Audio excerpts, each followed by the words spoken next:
accès aux informations. Pour cela, nous allons recevoir avec nos acclamations l'assistant.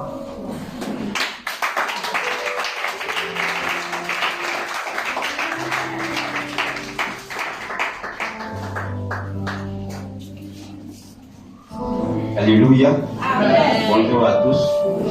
Soyez les bienvenus dans la présence du Seigneur. Je crois que ce matin, le Seigneur te fera encore du bien. Amen. Amen. Dis à ton frère et à ta soeur, ce matin, le Seigneur te fera du bien.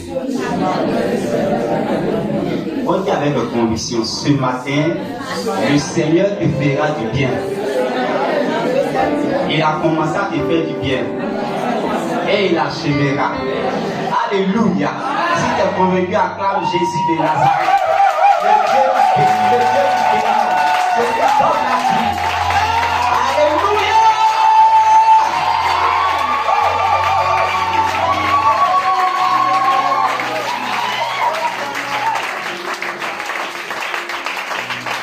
Que le Seigneur te bénisse. C'est toi dans la merveilleuse présence du Seigneur. L'information première que nous avons, je le rappelle, la Siamel Korogo. Amen. Siamel Korogo, c'est du 11 au 15 août 2021. Alléluia. Et donc, chacun prend ses dispositions pour que ce programme puisse connaître une réussite totale. Et Dieu nous a fait la grâce. Cette année, on n'est pas venu, t'as pas donné des livres pour donner 5 francs pour faire la Siamel.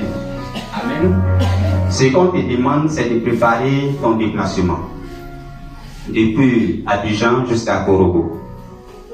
Et pour la région de Cocody, nous sommes invités à préparer nos transports en aller et retour s'élève à 16 000. Amen. Vous savez, Korogo, ce n'est pas la porte à côté. Amen. Donc, pour tous ceux, tous celles qui sont intéressés, vous passez après pour commencer à vous inscrire, surtout à déposer l'argent. Parce que n'attendez pas fin juillet, début août pour chercher l'argent. C'est depuis le début que chacun prend cette disposition pour se préparer. Amen. Amen. Pour accompagner ce programme dans la réussite et le succès total, depuis le dimanche passé, nous avons une information que nous avons un programme de jeûne et prière. Amen. Il a commencé depuis le 24. Et donc encore aujourd'hui, nous sommes en jeûne. Amen. Amen.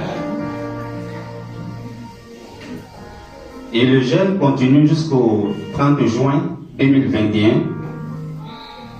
Et les sujets de prière sont connus. On a distribué le sujet de prière sur tous nos groupes. Et pour ceux qui étaient là le vendredi, ils ont eu quelques copies. Amen. Donc, pour ceux qui veulent encore des copies, après le prix, vous me voyez. Amen. Et toujours après ce jeûne, le jeudi, le vendredi 2 juillet, nous avons une veille de zone de tout le peuple. Baptisé, non baptisé, invité, tu es appelé à cette grande veillée de rencontres, de prières, d'édification, le 2 juillet, vendredi 2 juillet, à l'église locale de la Riviera 2. Amen. Donc, vendredi, c'est-à-dire, c'est la semaine qui va commencer là. Le vendredi 2, on se retrouve au temple de la Riviera 2 pour la veillée de la ferme. Amen. Que Dieu nous bénisse. Tous ceux qui sont au niveau de la jeunesse, tout à l'heure à 14h, nous avons notre conférence. Nous avons annoncé que le jour est arrivé. C'est la conférence de la jeunesse de tous les baptisés. Et à partir de 14h. Le thème, c'est le conflit israélo-palestinien. Je pense que nous tous nous sommes informés de ce conflit. Quand nous regardons un peu la télé, on voit ce qui se passe là-bas. Qu'est-ce qui provoque ce conflit et quel est l'impact de ce conflit sur ceux qui sont dans le conflit et le monde entier, et quelle est la solution, ou bien les différentes solutions, et tout ça à la lumière des Saintes Écritures. Amen. Et celui qui va animer cette conférence, c'est le premier responsable de la région de la Riviera 2, la personne de l'apôtre Gideon Sylvain. Amen. Et toujours à 14h30, tous ceux qui suivent les cours de baptême, vous avez une conférence aussi à la salle des tout-petits, un séminaire de formation, toujours aussi les thèmes liés au baptême, et à partir de 14h30. Donc tous ceux qui suivent les cours de baptême, tous les dimanches ici, tout à l'heure à 14h30, vous retrouvez au temple des tout-petits à la Riviera 2 pour votre séminaire de formation. Amen. Amen. Que Dieu nous bénisse. Amen. Le samedi prochain, aussi, il y a le programme des femmes et des jeunes filles de la Riviera Palmeraie. Donc, c'est ici à la Palmeraie, c'est un temps d'édification entre les sœurs, temps d'enseignement. Donc, pour plus d'informations, vous allez voir tout à l'heure Madame Laure. Amen. Amen. Que le Seigneur nous bénisse. Amen. Alléluia. Amen. Ce matin, Dieu nous fait la grâce de faire un culte particulier. Amen. Amen. Pourquoi? Parce que nous sommes au dernier dimanche du mois de juin. Donc, nous allons recevoir quelque chose qui va nous introduire dans le mois de juillet. Amen. Amen. Et vous savez, le commencement est vraiment important. La fin aussi est importante. Amen. Amen. Nous allons bien achever ce mois pour bien commencer le mois de juillet. Raison pour laquelle le Seigneur a bien voulu ce matin qu'une délégation nous vienne de la région. Amen. Amen. Acclamons d'abord le Seigneur pour nos parents qui sont là.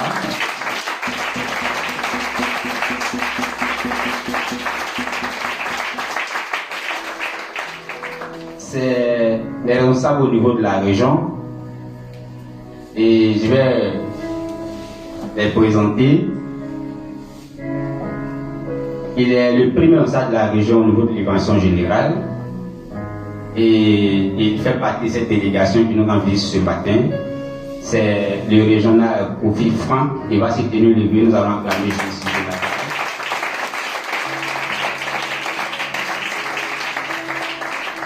Et il y a aussi le premier responsable du ministère chargé de la famille. Il est passé ici à plusieurs reprises nous édifier. Nous le connaissons bien. Amen. Amen. Et tous ceux qui sont passés par le mariage le connaissent. Ceux qui sont dans les fiançailles aussi, je pense qu'ils le connaissent. Amen. Amen. C'est le régional Ouaga, il va se tenir les villes.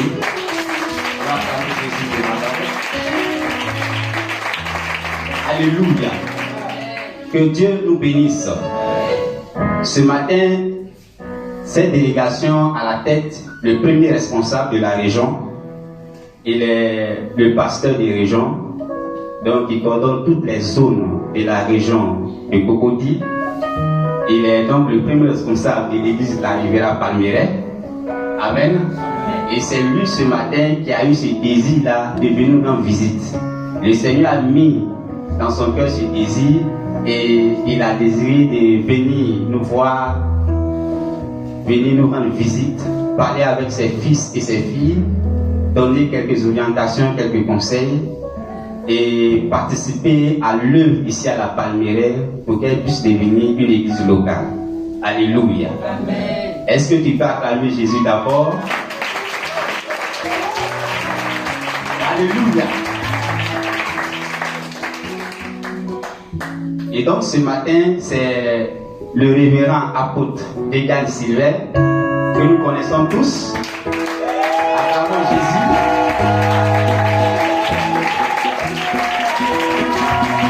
Alléluia. Soyez les bienvenus. Si c'est l'église de la Riviera Palmeraie, l'église Annès. Et ici, nous disons toujours, c'est la cité de la grâce, où Dieu fait grâce sur grâce pour son peuple et pour tous ceux qui viennent. Ce matin, il est là pour nous parler, il est là pour s'entretenir avec nous. Raison pour laquelle je vais demander à nos chants. Nous allons légèrement fermer les yeux et tu vas recommander ton cœur au Seigneur. Dis au Seigneur ce matin, la seule parole qui va sortir, qu'elle soit pour moi. qu'elle soit pour moi de manière personnelle, afin que je grandisse avec elle, que je m'épanouisse par elle. Commence à prier.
Béni d'éternité en éternité.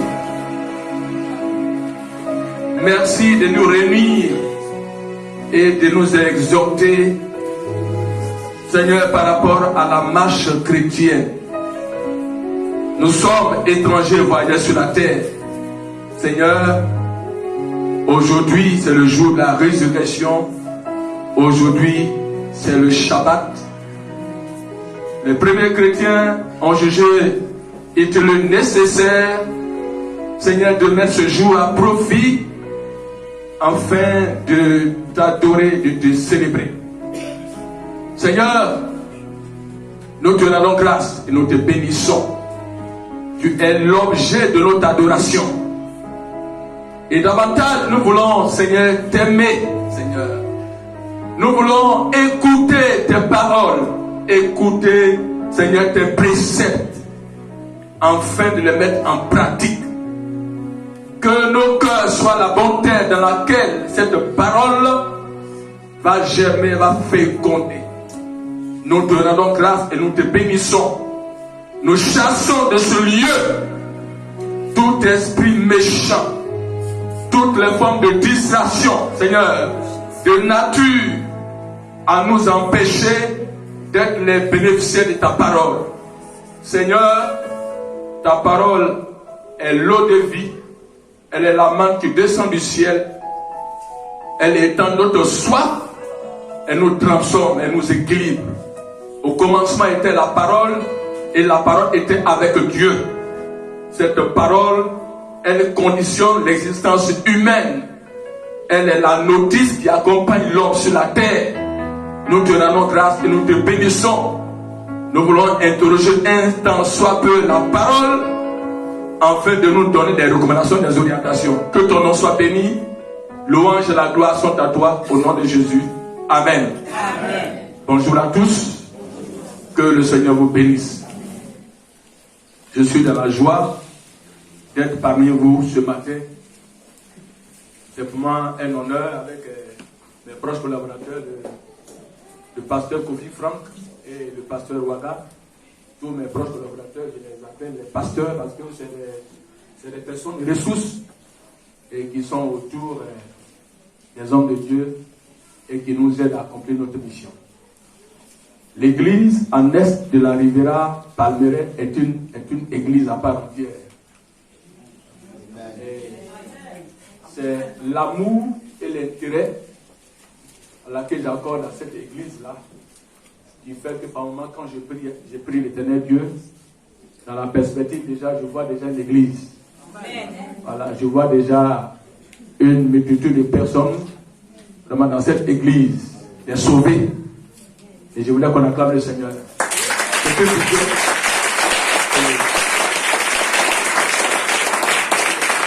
Je crois que ça va se réaliser. J'ai été très heureux aussi quand l'église, le conseil de ville m'a adressé un courrier annonçant que l'église d'Anès a trouvé un terrain de 1021 mètres carrés. Voilà, ils ont certains projets d'achat de terrain. Cela nécessite des moyens financiers. Cela nécessite des moyens conséquents. C'est pourquoi j'ai toujours dit comme ça que dans l'église, il faut que dans l'église, il y a au moins des milliardaires. Voilà. Oui. C'est vrai.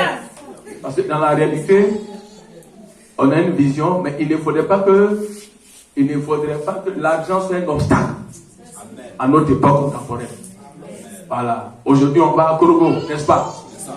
C'est un frère, le frère Sorosier, qui a déboursé 100 millions de francs CFA. Et qui a dit, allez-y sauver mes parents au nord. Voilà. Il y a des gens, quand on était en train de projeter le projet Sauvons à Djamé, en 2018, je crois. Et c'est un frère, voilà, qui nous a donné 50 millions.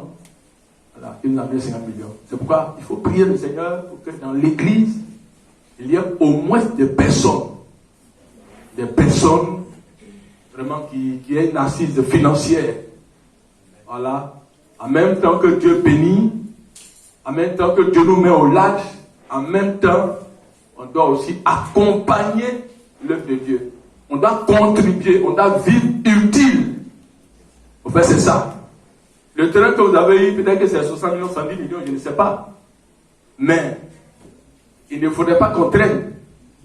Alors, on ne va pas être dans la logique d'offrande spéciale. Ça va prendre combien d'années, ça va prendre combien de temps. Voilà. Alors que dans la réalité, une fois que tu as les moyens, il y a la possibilité d'avoir des terrains. Voilà. Il faut que dans la perspective, on travaille pour que dans l'église, il y ait des ingénieurs, il y ait des hommes d'affaires, il y ait des commerçants, des commerçantes, voilà, pour aider l'église. Voilà, que ça ne soit pas vraiment un obstacle. C'est ce que j'ai dit sur la région à mes pasteurs.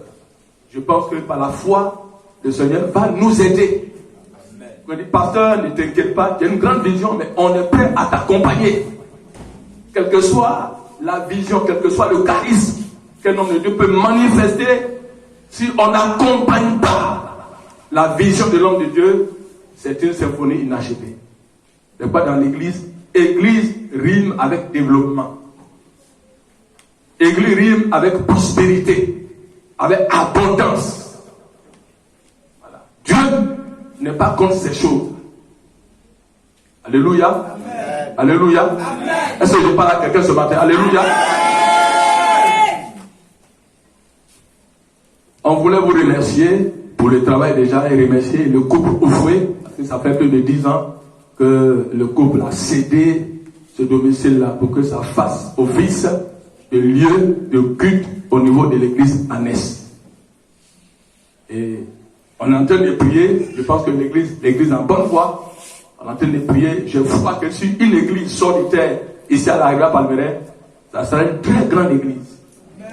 Voilà, ça sera vraiment une très grande église parce que Dieu nous demande de ne pas négliger les faibles commencements. Voilà, toute église a commencé comme ça. L'église bâtie a commencé par 3 personnes et dans l'historique de chaque église, c'est comme ça que ça commence. Voilà, donc je voulais rendre grâce à Dieu pour que vraiment Dieu suscite des petits frères et des petites sœurs de Jésus pour nous aider à réaliser le projet de l'église annexe de la Riviera Palmeraie. C'est notre chose. On doit s'approprier ça ensemble, à l'unisson, pour que Dieu nous aide à réaliser ce projet-là. Acclamons le Seigneur. On va le faire.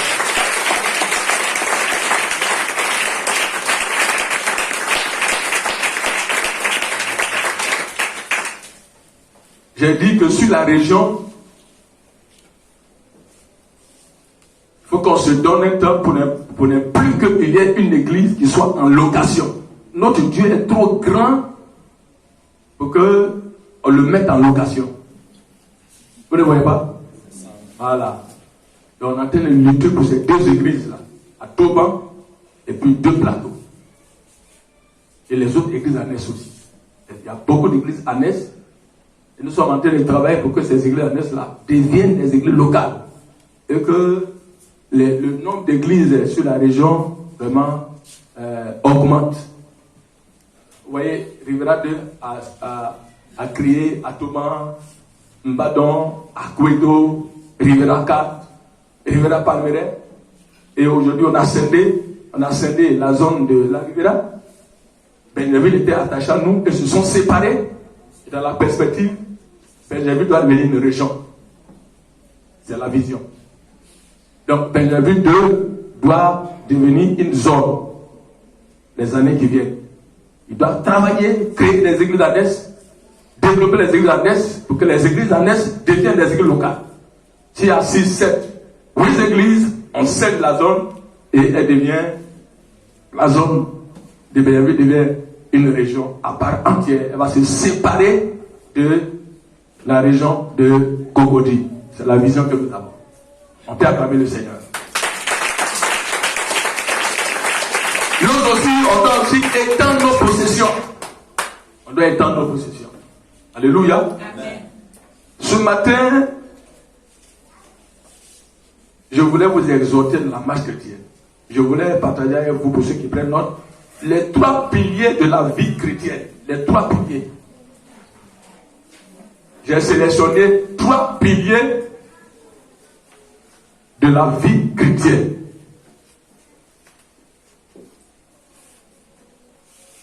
La durabilité d'un bâtiment dépend de quoi? De sa fondation et de ses piliers. Vous voyez, ce que vous voyez là, c'est un pilier.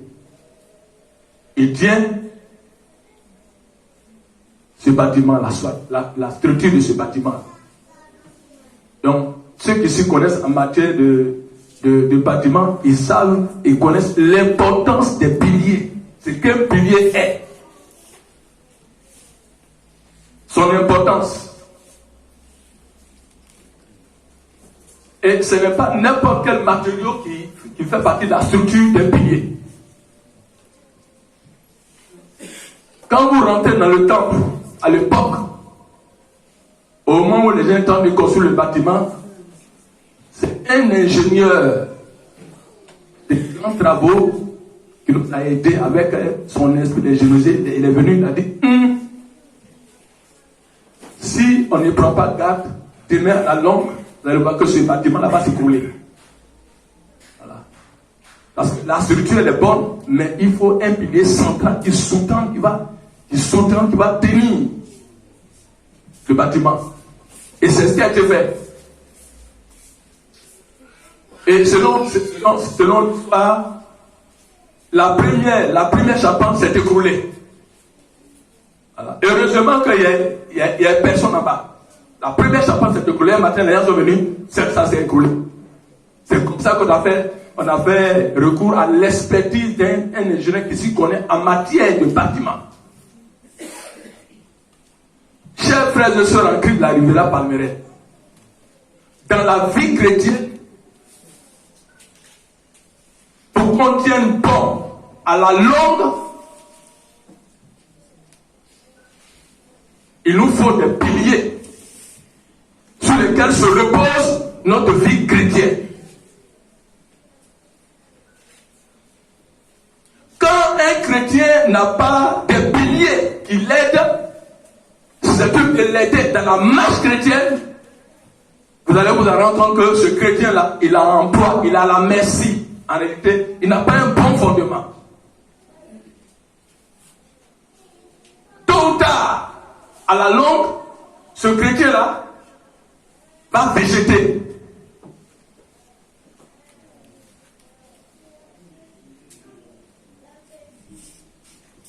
L'apôtre Paul que nous connaissons, il a pris le temps de donner un enseignement, c'est vrai, sur les dons spirituels, un enseignement sur la charité, mais dans la conclusion de l'enseignement qu'il a donné à l'église de Corinthe, je voulais vous révéler comme ça que dans le contexte Corinthe, c'était une ville cosmopolite. C'est au cours de son troisième voyage, quand il était à Éphèse, que l'apôtre Paul a pris une plume et il a écrit à l'église de Corinthe. Donc la particularité de cette église, c'est que c'est une église où il y avait près de 750 000 habitants et 400 000 esclaves. Donc il y avait une divinité qui était adorée en Corée qu'on appelle Aphrodite. Il y avait 1000 prostituées, hommes et femmes, qui étaient consacrés à cette divinité-là.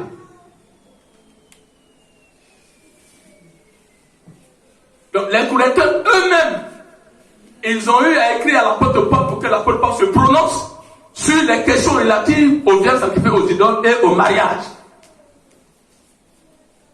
Donc l'apôtre Paul, c'est des propositions de solutions que l'apôtre Paul propose à cette église charnelle.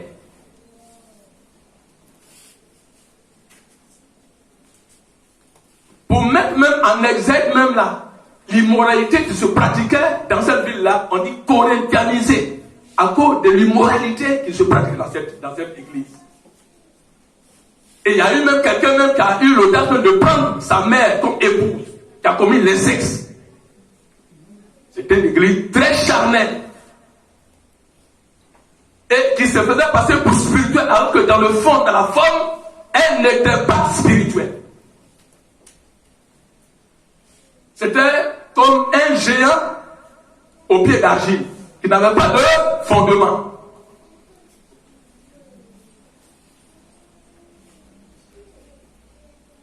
Paul ici, dans 1 Corinthiens 13, quand vous lisez dans le contexte, allez voir que il va prendre le temps de parler de quoi? Il va prendre le temps de parler de quoi? De charité. Il prend le temps de parler et de donner un enseignement sur la charité. Dans deux versions, c'est l'amour. Et dans la conclusion, au verset 13, il dit quoi? Il dit, au verset 13,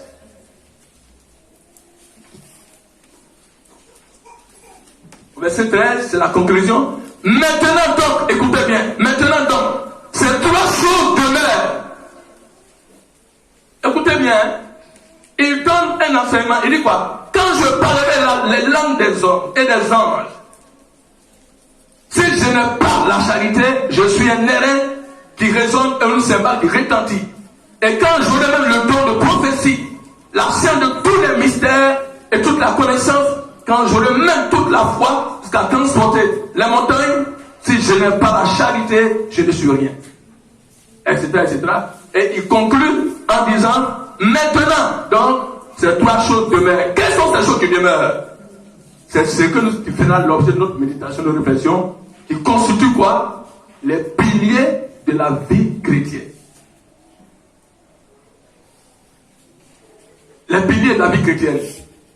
Les fondements de la vie chrétienne authentique, normale, qui nous aident à vivre une vie chrétienne authentique, une vie chrétienne normale.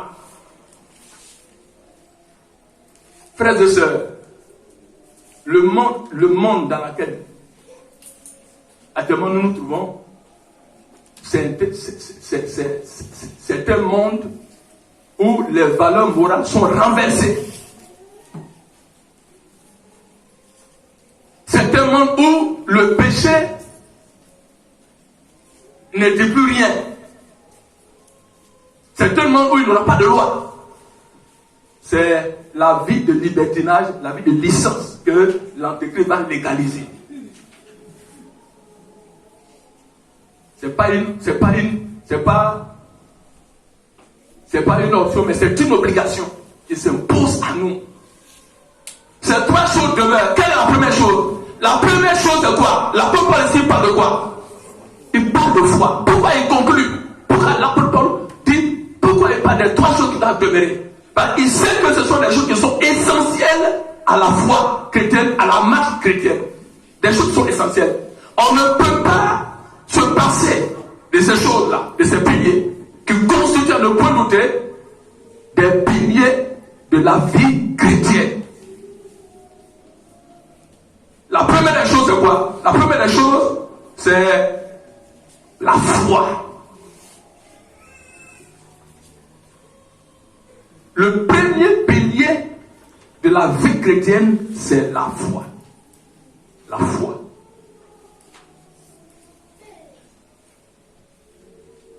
On peut prendre des mois et pour développer le thème sur la foi. Les dimensions de la foi. Les principes de la foi. Ce que la foi n'est pas. Les différentes sortes de foi. La foi mentale, la foi intellectuelle, la foi religieuse, la foi biblique, la foi qui sauve.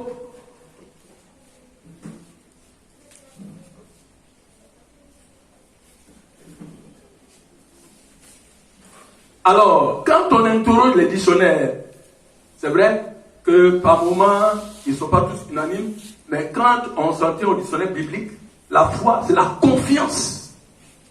La foi, c'est la confiance. Or, la foi est une fait assurant des choses qu'on espère. Et une démonstration de celles qu'on ne voit pas. La foi, c'est la confiance. On ne peut pas vivre une vie chrétienne sans foi. Quelqu'un a dit que Dieu n'honore ni l'intelligence, ni la sagesse. Dieu honore la foi et la foi honore Dieu.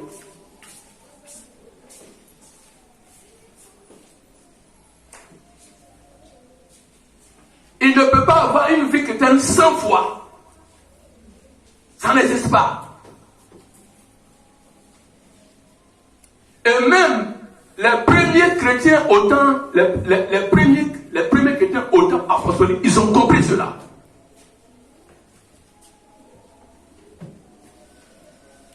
La Bible dit qu'on ne marche pas par la vue, mais on marche par la foi. C'est pourquoi l'auteur aux Hébreux a dit dans Hébreux 11, verset 6, or, sans la foi, il est impossible de lui être agréable. Pour être agréable à Dieu, il faut avoir la foi. Il ne peut pas avoir de vie chrétienne sans foi.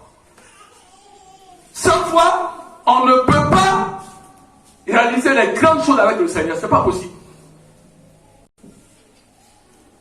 Et c'est à Jésus que l'apôtre Paul parle de foi à l'église de Corinthe.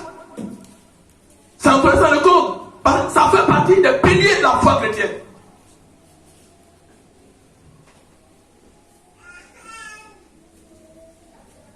Et regardez dans les évangiles, quand Jésus-Christ veut manifester l'onction et les dons de guérison, quand il est en face d'un interlocuteur, il dit que cela soit fait selon ta foi. Et il dit, ayez foi en Dieu. Et même les disciples ont demandé au Seigneur, augmente-nous notre foi.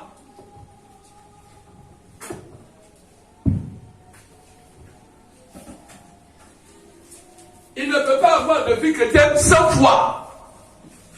C'est pas possible.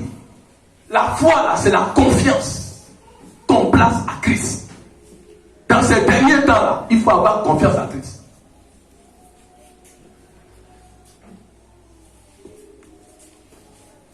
Les temps dans lesquels nous sommes, ceux qui pourront tenir face aux réalités, aux contingents de la vie, c'est ceux-là qui auront la foi. Ce n'est pas la foi idolâtre. Ce n'est pas la foi religieuse. Et même la Bible dit que le juste vivra par la foi.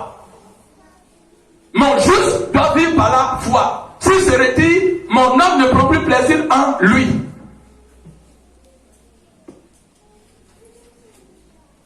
Quand je vois un grand personnage biblique comme le patriarche Abraham, regardez Abraham, il n'avait même pas le Saint-Esprit. Souvent quand on l'enseigne, les gens sont peut-être choqués. Abraham, on ne peut pas, il faut situer Abraham dans son contexte. Pour mieux comprendre Abraham, il faut le situer dans son contexte. Abraham n'avait pas le Saint-Esprit comme toi, tu as le Saint-Esprit aujourd'hui, permanemment avec toi. Il t'enseigne toutes choses, il te conduit de la vérité. Abraham, le patriarche Abraham, la Bible dit qu'il vivait parmi un peuple polythéiste. Il n'a même pas constitué la chair et le sang. Quand il a entendu la voix de Dieu, la voix qui a dit lors de partir, de quitter, il n'a même pas discuté. Il n'a même pas raisonné pour dire, mais c'est quelle foi? C'est quelle foi? Et la Bible dit qu'Abraham a obéi. Il est parti comme l'Éternel de lui a dit, par la foi.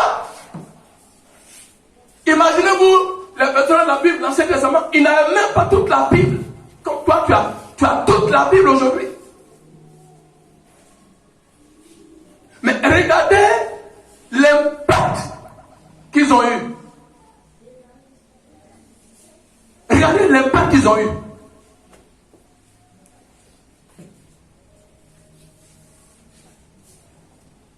Regardez l'impact qu'ils ont eu.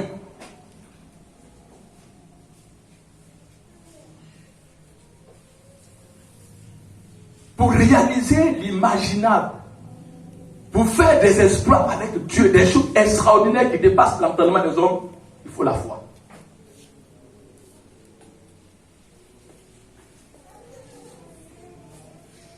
Même le terrain que vous allez acquérir là, si ce n'est pas par la foi, vous ne pouvez pas l'acquérir, vous ne pouvez pas construire.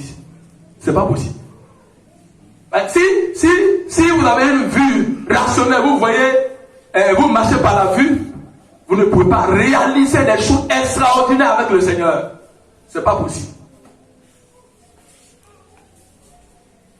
Ce n'est pas possible.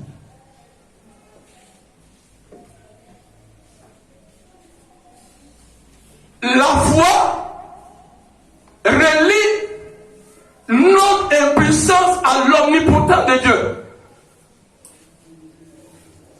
La foi.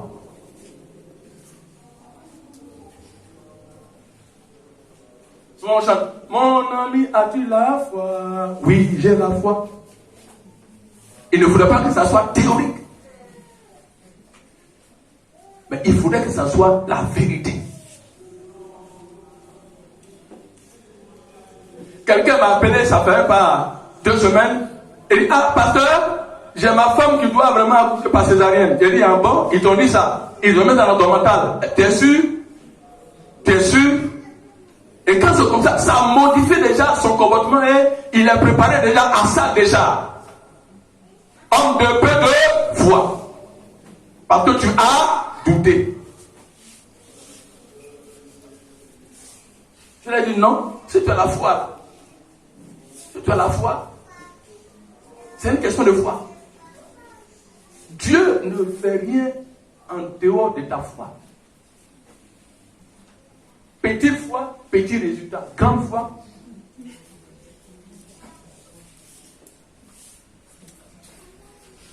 C'est pourquoi quand vous regardez Jésus, par moment là, Jésus était obligé même quand vous lisez la vie ministère de Jésus-Christ, par moment Jésus-Christ était obligé même il demandait à certaines personnes de sortir. Parce que si vous vivez avec quelqu'un qui n'a pas la foi, elle peut vous contaminer. Elle peut être un obstacle. Parce que vous n'avez pas la même perception des choses. Vous ne voyez pas comme. C'est pas possible. Si vous vivez avec un homme de foi, vous allez tout murmurer.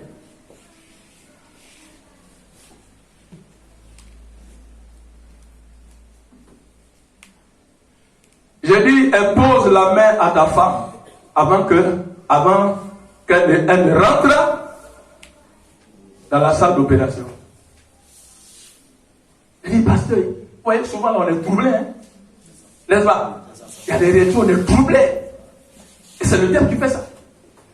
Quand tu as confiance en Dieu, là, tu es imperturbable.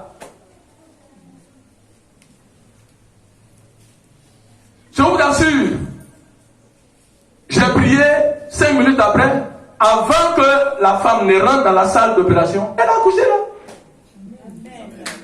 Elle a accouché.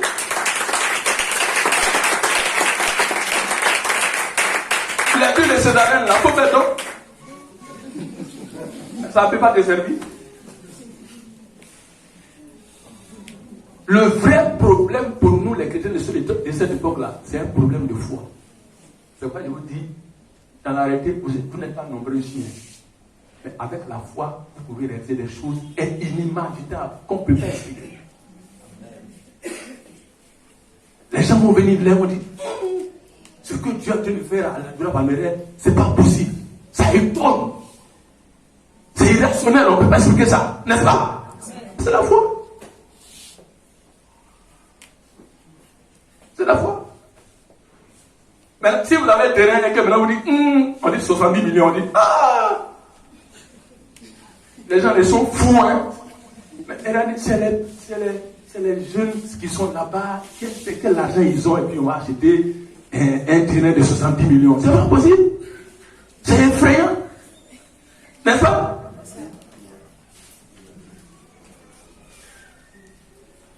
Je dis, par la foi, il y a des choses qu'on peut réaliser. Par la foi.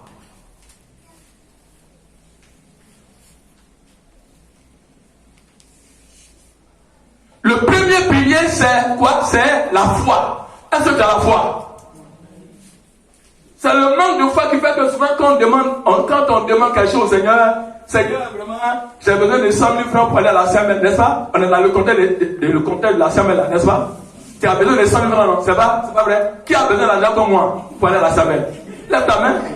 Ma fille est en train de rire. Elle est en train de rire. Maintenant, tu as besoin d'argent. Et tu pries jusqu'à maintenant, comme ça t'a dit, Seigneur, comme tu t'as demandé 100 francs, aie pitié de moi, tu diminues l'argent. Aie pitié de moi, demande 50 000 francs.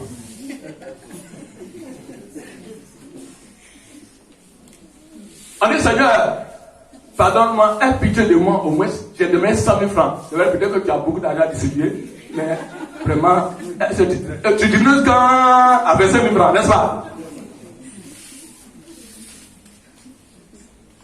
C'est le manque de foi qui... Il a dit, si nous-mêmes là, méchants que nous sommes, on sait donner des bonnes choses à nos enfants, à plus forte raison, l'Éternel de lui-même, qui est un Père, qui est reconnu pour sa bonté. On est rémunéré et exaucé en proportion de notre foi. Les jeunes filles, vous voulez vous marier, non? C'est pas vrai? C'est pas vrai? Ayez foi, hein? Parce que maintenant, là, quand on vous écrit là, déjà, c'est fini. Il faut avoir la foi. Parce que Maria, là, c'est la foi, hein? Si tu n'as pas la foi là, tu vas dire, on m'avait parlé, mais je n'ai pas écouté.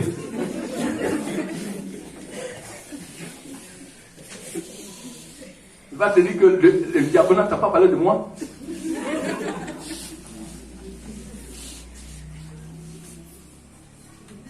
Donc, ayez foi. Je vous assure, il y a un homme de Dieu qui était au nord, dans sa voiture avec son chauffeur. Ils sont tombés en panne sèche d'essence, de carburant. Le chauffeur a dit, c'est pas possible.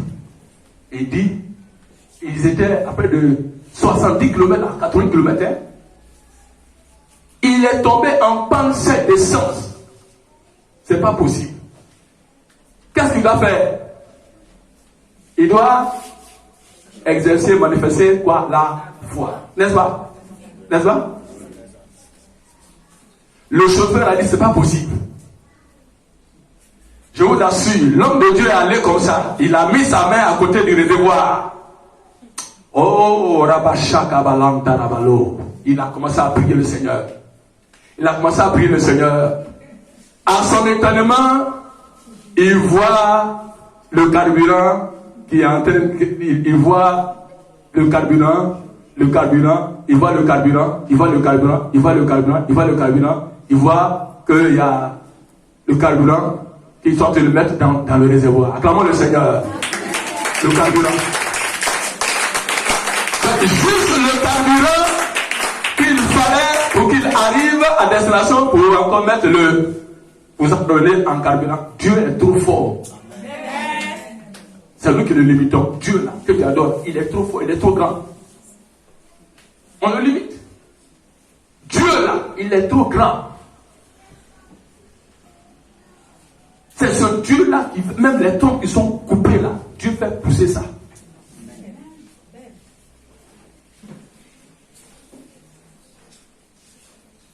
Des personnes qu'on a déclarées stériles par la foi. Qu'est-ce que Dieu ne peut pas faire? De vous à moi. Qu'est-ce que Dieu ne peut pas réaliser? On souffre parce qu'on n'a pas la foi. On souffre parce qu'on n'a pas la foi.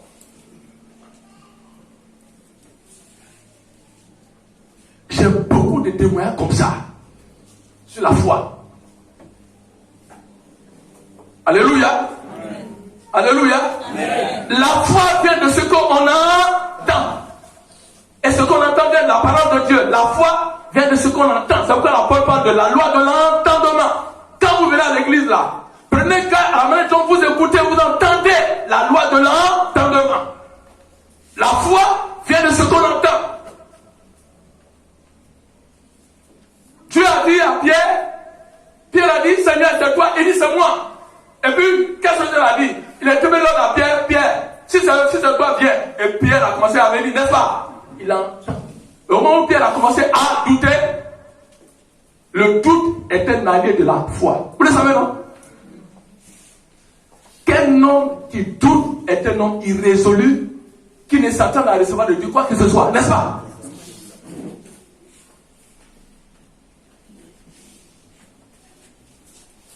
La foi. Dis à ton frère la foi, la foi. La foi. La foi. La foi. Le deuxième pilier, c'est quoi? Le deuxième pilier, c'est l'espérance. Acclamons le Seigneur, l'espérance.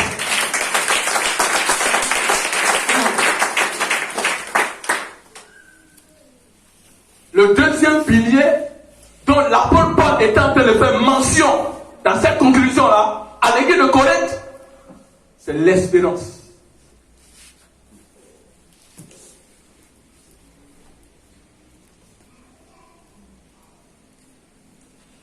L'espérance, c'est la disposition de l'âme qui porte l'homme à considérer dans l'avenir un bien important qu'il désire et qu'il croit pouvoir réaliser. L'espérance. C'est pourquoi la Bible dit, il faut espérer contre toute espérance.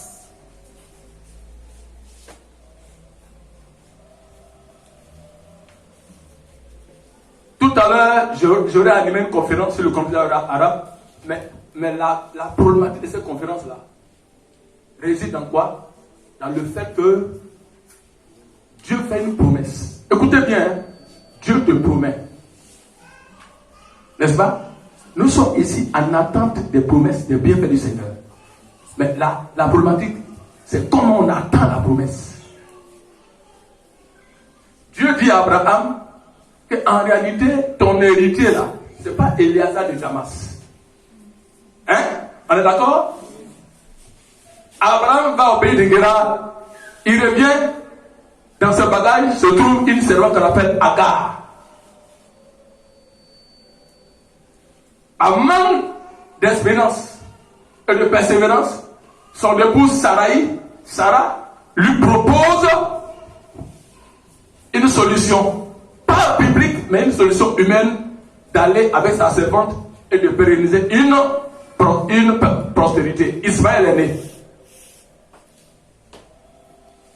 Alors, Dieu dit non, que je suis un Dieu grand, un Dieu glorieux, un Dieu de promesses. Quand je promets, je donne. Donc en réalité, le fil de l'alliance là, de la promesse là, sera issu de ton union avec Sarah. C'est pourquoi Isaac s'appelle Ri. Sarah ne croyait pas, elle a ri. Donc il a espéré contre toute espérance pour dire qu'à la longue, tôt ou tard, ce fils là, il va venir à l'existence. Sa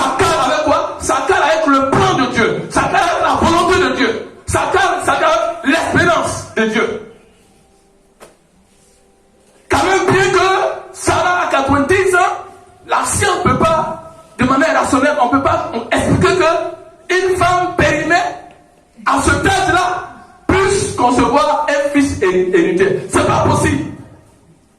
C'est pas possible. C'est pas possible. C'est quoi? La marche chrétienne, elle se repose sur quoi? Sur l'espérance. Tu travailles. C'est l'espérance qui va t'amener demain à bâtir une maison. Tu vas entreprendre. C'est l'espérance qui va t'amener demain, tôt ou tard, à entrer en possession de tes grâces, des promesses. C'est l'espérance. Tu es marié. Et jusqu'à demain, 1 an, 2 ans, 3 ans, il n'y a pas d'enfant. Mais la Bible dit, espère contre toute espérance. Tu as dit à Abraham, regarde, je te bénis à l'infini, au-delà. Regarde, les étoiles, on ne peut pas les dénombrer. Ainsi sera ta postérité. Il a espéré.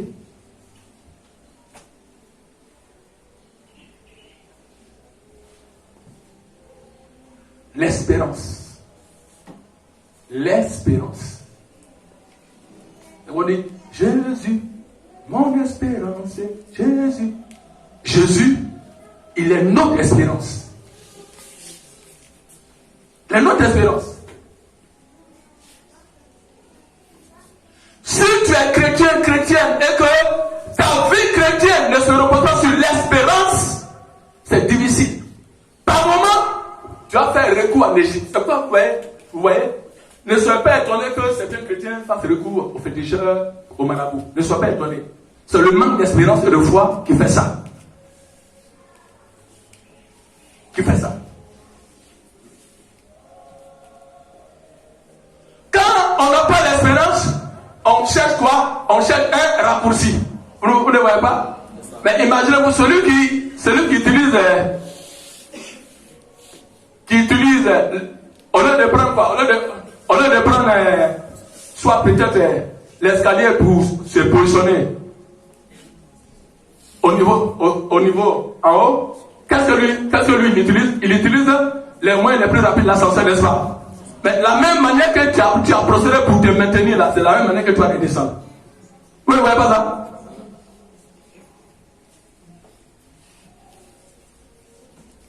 Tu dois nourrir ta foi d'espérance. En tant que chrétien,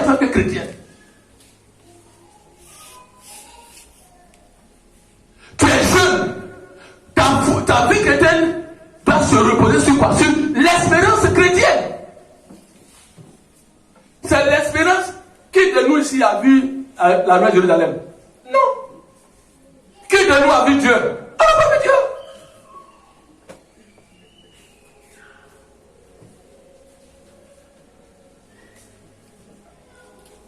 On n'a pas vu Dieu. Ceux qui vont là-bas là, et qui viennent là disent, ah, je suis allé là-bas, j'ai vu vraiment la cité, j'ai vu les maisons, etc.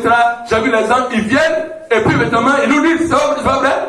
Et c'est la foi qui nous amène à croire. Et puis l'espérance nous amène à croire qu'un jour, on sera avec le Seigneur, avec les apôtres, n'est-ce pas? C'est l'espérance. Mais si tu ne nourris pas ta foi de l'espérance, c'est difficile. C'est difficile.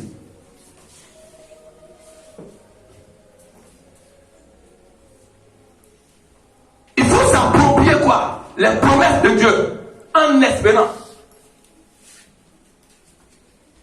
C'est pourquoi souvent, j'ai l'habitude de dire, le meilleur est devant. C'est l'espérance. Le meilleur est devant. Avec Dieu, il n'y a pas d'âge. N'est-ce pas? Ce que tu n'as pas pu obtenir en 50 ans ou en 20 ans, en 1 an, en 2 ans, Dieu peut permettre que tu aies ça.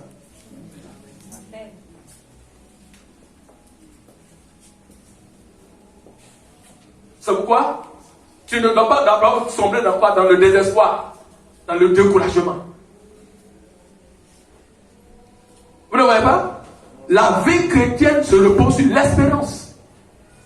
Abraham a espéré.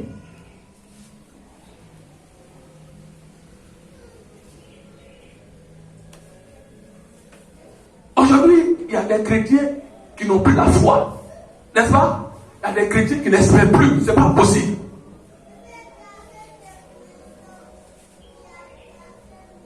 C'est pourquoi Élisée a dit, tu vas voir, mais tu vas voir, mais tu ne vas pas manger. Tu ne verras pas. Tu verras, mais tu ne vas pas goûter. Est-ce que Dieu, à cette époque-là, peut encore ouvrir encore des fenêtres dans le ciel? Oui, Dieu va le faire. Il peut le faire. Il n'est pas limité par quoi que ce soit. Dieu, là, il le fait. Il a fait à l'époque passée, à notre époque aujourd'hui, il le fait. Il n'est pas limité. Parce que la Bible est vraie. La Bible qu'on tient là, elle est vraie. Elle est réelle.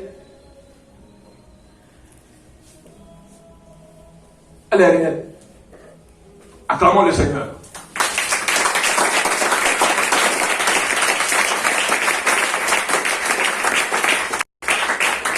Vous voyez, ceux qui n'ont pas d'espérance, ils disent, nous-mêmes là, on est là-haut. On est là-haut. Tu la vois là, elle vient comme ça, son petit pain à l'église. On disait, quand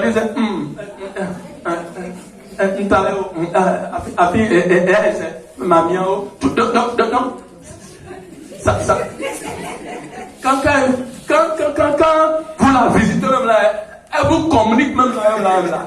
Une vie, c'est difficile.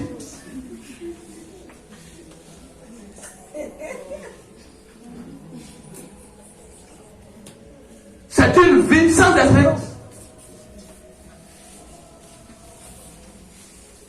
Et ça, ce sont les démons qui font ça.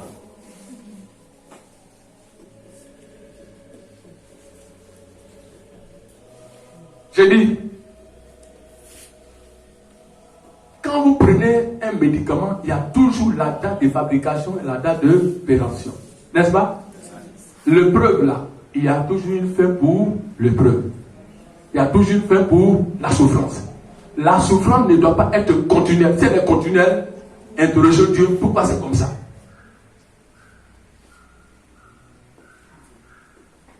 Il y a un temps pour toutes choses, a dit le Seigneur. Job a dit, pourquoi ma souffrance est-elle continuelle? Pourquoi? Quel est le message? Par moment là, souvent, interroger le Seigneur, Seigneur, qu'est-ce que tu veux m'enseigner par rapport à ça? Il faut qu'il t'enseigne. Pourquoi? Comme ça. Il y a toujours un temps de gloire, un temps de joie, un temps d'abondance. Nourrissons, peuple arrivera palméraire, nourrissez votre vie, votre foi d'espérance.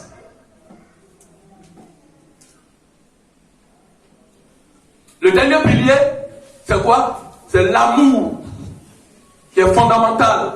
C'est l'essence même de Dieu, l'amour.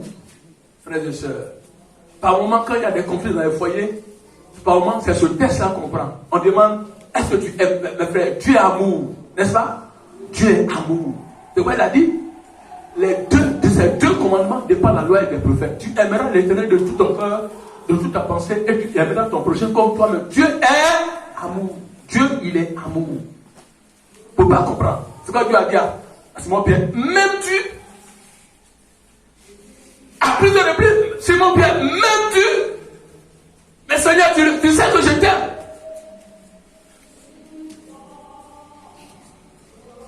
L'une des vertus cardinales de la vie chrétienne et des piliers, et vous allez voir que, pas du quoi, la plus grande de ces choses, c'est la charité. Quand vous disiez, la plus grande de ces choses, c'est quoi? Qui demeure, c'est la charité. Les prophéties vont prendre fait, mais l'amour ne périt jamais. L'amour agapao, c'est pas l'amour filio, c'est pas l'amour éros, non. L'amour agapao, l'amour là, ne cherche pas son propre intérêt. Non.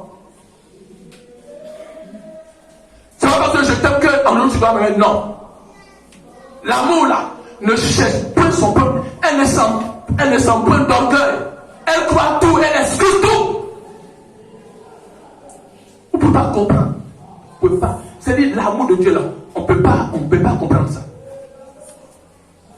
La vie chrétienne est basée sur l'amour. Sur l'amour de Dieu. Tu n'aimes pas, tu ne peux pas donner pour l'œuvre de Dieu. Tu ne peux pas aimer ton frère, tu ne peux pas aimer ton épouse, tu ne peux pas aimer ta femme. L'amour supporte, l'amour pardonne. Oui.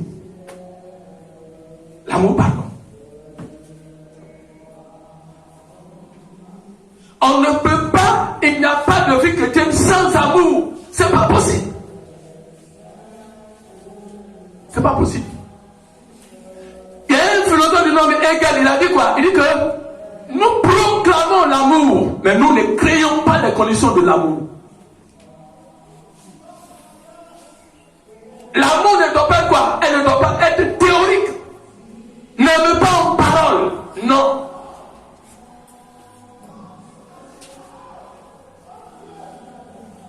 Le commandement que je vous donne, aimez-vous les uns les autres comme moi.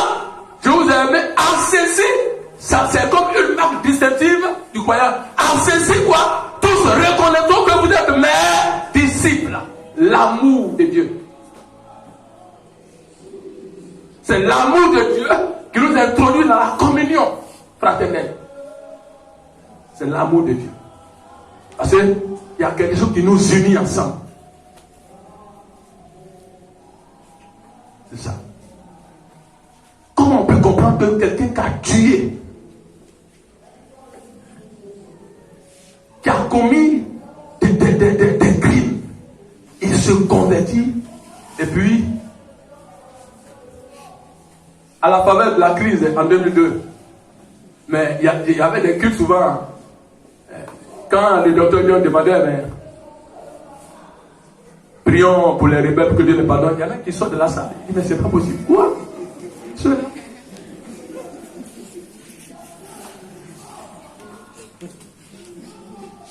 À un culte, il y a une mère qui a commencé à se confesser. Un grand programme que le pasteur a organisé. Elle a tué tous les 12 enfants du pasteur. Donc moi, comme ça, je suis marié, mon épouse Griselle, on a 12 enfants et ma mère en sorcellerie.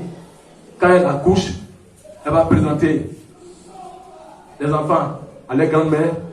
Les grand-mères, quand elle prend les enfants, elle avait un poison, comme on a vu les calimans qu'elle introduit, et tous les 12, le jour où le pasteur, on allait enterrer le 12e enfant, Dieu dit, la Bible dit que les voies de Dieu sont incompréhensibles. On ne peut pas comprendre Dieu.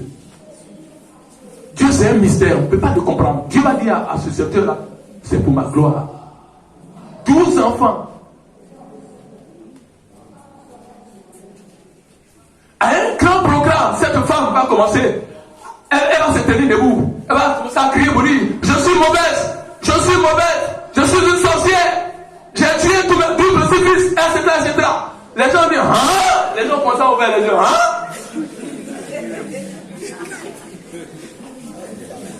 L'homme de Dieu dit, pensez-vous que Dieu peut pardonner? Il y en a qui dit non, il y en a qui dit oui.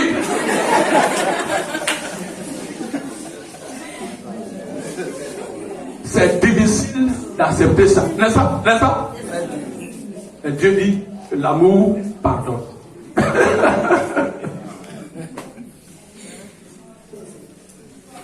La Bible, là, c'est la notice qui accompagne les produits. Quand quelqu'un fabrique un médicament là, à côté, il y a la notice qui a produit, qui accompagne, n'est-ce pas? En cas de doute, veuillez consulter la notice. Pour des questions de tout ça, n'est-ce pas?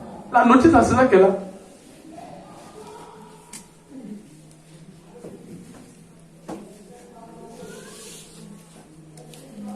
Peuple de la rue Palmeraie, je voulais vous laisser ces 3 piliers: la foi, l'espérance et l'amour. Acclamons le Seigneur, que Dieu vous bénisse.